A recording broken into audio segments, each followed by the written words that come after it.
Halo guys, welcome back to my channel. Kali ini gue datang dengan video terbaru. Jadi di video kali ini gue pengen sharing sekaligus curhat ke kalian bahwa gue sekarang itu lagi di titik dimana ngerasa gue nggak mau ganti iPhone lagi untuk sementara ini, teman-temannya. Gue bener-bener ngerasa iPhone yang gue pakai sekarang ini masih akan sangat tahan untuk bertahun-tahun ke depan sampai akhirnya iPhone ini nggak bisa dipakai lagi, baru gue ganti, teman-temannya. Ada beberapa alasan yang bikin gue ngerasa demikian, teman-temannya. Jadi tanpa banyak basa-basi, kita langsung masuk ke video pembahasan kita berikut ini. Let's go. Oke guys, jadi ini adalah iPhone 6 yang udah gue pakai hampir 1 bulan belakangan ini, teman-temannya. Jadi kalau untuk iPhone 6 ini kotaknya tuh masih gendut seperti ini karena pada dasarnya itu dulunya itu ada earphone, ada juga kepala charger dan charger lengkap, teman-temannya. Nah, jadi kalau untuk unitnya sendiri seperti ini ya. Nah, kalau kalian tanya ke gue kenapa gue beli iPhone 6 ini, karena gue satu ingin nostalgia ke iPhone zaman dulu. Dimana kalau untuk dari sisi flagship dan feeling premiumnya tuh masih dapat dan nggak tergantikan. Gue masih ingat waktu dulu gue pakai iPhone 5 itu pecah aslinya, gue harus kirim ke Jakarta ke toko-toko tertentu karena untuk zaman dulu itu nggak banyak toko yang bisa memperbaiki iPhone, teman-temannya. Nah, tapi kalau untuk zaman sekarang udah beda banget ya, karena udah banyak banget orang yang bisa memperbaiki iPhone dengan gampangnya, teman-temannya. Jadi gue ngerasa untuk dari sisi flagship dan premium, iPhone itu udah nggak premium lagi. Jadi ini merupakan pendapat gue secara pribadi. Kalau kalian setuju juga oke, kalau kalian nggak setuju it's fine, teman-temannya. Nah, pada masanya dulu iPhone itu memang kotaknya tuh gendut karena isinya lengkap. Sekarang karena untuk support Go Green, Apple itu beralasan nggak perlu lagi disertakan kepala chargernya, teman-teman, dan juga nggak ada lagi earphone. Padahal menurut gua secara pribadi mungkin itu salah satu strategi mereka untuk mengenjot penjualan aksesoris. Itu menurut gua secara pribadi, teman-temannya, karena ini gue cuma beranalisa dan berpendapat, dan namanya pendapat kita tidak bisa memaksakan pendapat kita ke orang lain, tapi kita juga nggak bisa menyalahkan pendapat orang, teman-temannya. Nah, sekarang yang gue rasakan dari iPhone itu adalah satu, sisi eksklusif dan premium itu gue ngerasa udah hilang sama sekali, total, teman-temannya. Jadi gue ngerasa guys ya, untuk beli iPhone itu dulu gue itu harus menabung ya untuk bisa ngedapetin sebuah iPhone yang harganya memang mahal menurut gua secara pribadi. iPhone itu bukan smartphone yang cocok buat dompet kebanyakan orang. Buat gua secara pribadi pun nggak cocok, karena gua cocoknya tuh pakai smartphone dengan harga 3 juta atau 4 juta itu gua bisa beli. Tapi kalau untuk belasan juta seperti ini atau hampir 20, gua harus nabung dulu, teman-temannya, baru gua bisa beli. Jadi kenapa gua bisa bilang untuk dari sisi harga sebenarnya iPhone itu masih sangat eksklusif bagi gua. Tapi dari segi pemakaian sehari-hari gue ngerasa iPhone itu udah nggak eksklusif lagi, teman-temannya. Nah, ini pendapat gue secara pribadi lagi, teman-temannya. Nah, yang pertama gue juga ngerasain, yang kedua gue juga ngerasain ya, iPhone itu sekarang untuk secondnya tuh udah banyak banget yang beredar di mana-mana. Gue sering ketemu relasi-relasi gue yang kadang-kadang pakai iPhone itu yang dia bypassan, iPhone 12 bypass, iPhone 12 WiFi only ya, keblokir, kemudian iPhone 6 yang bypassan, kemudian ada iPhone yang WiFi only juga, cuma bisa pakai kartu smartfren, yang Face ID-nya nggak bisa, yang True Tone-nya nggak bisa. Itu banyak banget relasi gue di sekitar gue yang memakai iPhone dengan kondisi-kondisi minus seperti itu. Menurut gue secara pribadi itu baik-baik aja, nggak ada permasalahan, karena itu hak setiap orang untuk bisa menggunakan iPhone. Tapi di satu sisi gue ngerasa wah, iPhone udah di mana-mana bro. Bahkan sekarang gue ngerasa kayaknya Asus Zenfone 9 atau Asus Zenfone 10 itu lebih premium, karena nggak banyak orang yang menggunakan smartphone tersebut, teman-teman. Beda dengan iPhone yang sekarang ngerasa kayak kacang goreng, toko secondnya tuh udah ada di mana-mana, teman-temannya. Jadi setiap tahun ada keluaran iPhone terbaru pun gue ngerasa kayak forward, inovasinya gitu-gitu aja, teman-temannya. Nah, untuk alasan yang selanjutnya juga gue akan ngebahas dari sisi inovasi. Sebenarnya iPhone itu dulu, teman-temannya, gue tuh masih ingat banget pas mereka itu ngeluarin yang namanya Touch ID. Banyak ditiru fingerprint, kemudian gua ngerasa pas di double kamera ya, namanya itu juga ditiru banget ya, mulai dari iPhone 7 Plus kalau nggak salah.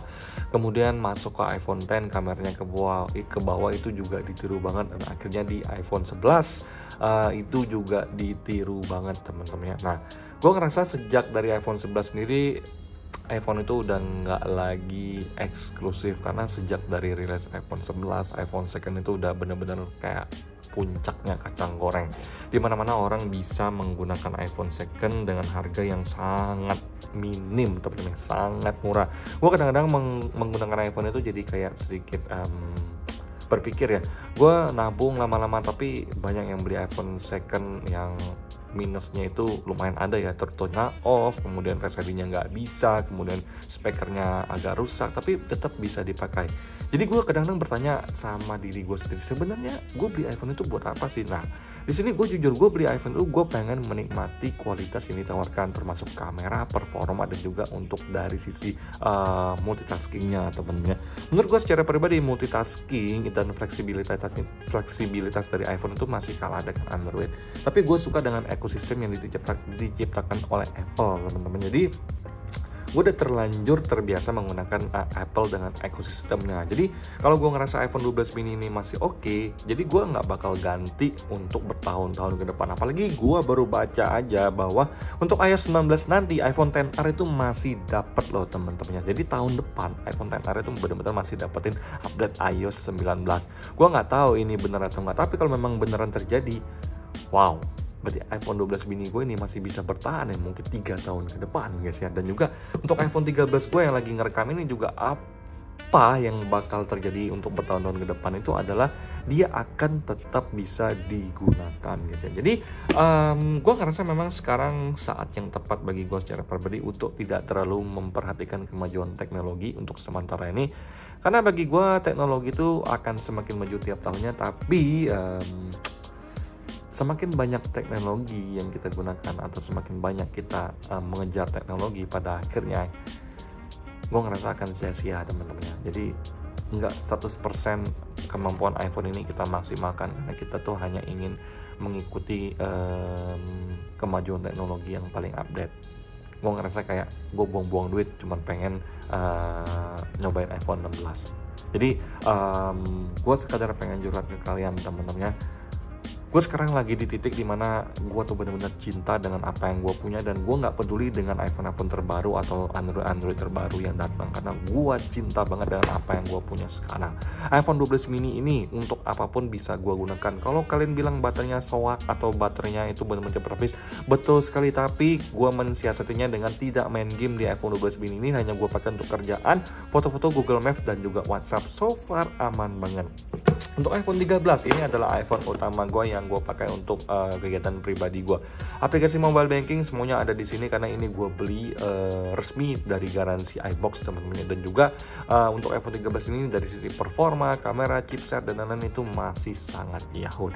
iPhone XR aja masih dapetin iOS 19 ya tahun depan. Apalagi untuk iPhone 13 ini teman-teman. Kalian bayangkan bisa berapa tahun bertahan untuk iPhone 13 ini. Nah, sedangkan untuk iPhone 6 ini pun walaupun sudah tidak dapat update iOS terbaru, hanya mentok di iOS 12, tapi masih bisa loh teman-temannya untuk membawa gue bernostalgia ke masa lalu. Spotify-nya masih oke, speaker masih oke, kameranya juga masih bagus banget. Dan ini gue nggak bohong sama sekali teman-teman. Ini gue foto langsung dan gue kasih lihat ke kalian seperti ini. Kalian bisa lihat sendiri, ini hasilnya masih sangat bagus teman-temannya. Oke, jadi yang ingin gue share ke kalian itu adalah cintai apa yang kalian punya sekarang. Kalau kalian ngerasa teknologi itu pesat banget perkembangannya, pilihlah teknologi yang akan berguna buat kalian. Nggak perlu ikut-ikutan teknologi, tapi kalau hanya buat ngabisin duit teman-temannya. Sekian video gue kali ini, semoga kalian dapat ya apa yang gue curhatin, karena gue lagi ada di titik dimana ngerasa enough, cukup. Gue akan setia dengan iPhone yang gue pakai sekarang mungkin sampai 3 tahun ke depan teman-temannya. Sampai jumpa di video berikutnya. Semoga kalian semua dalam keadaan sehat. Happy holiday teman-temannya. Bye bye.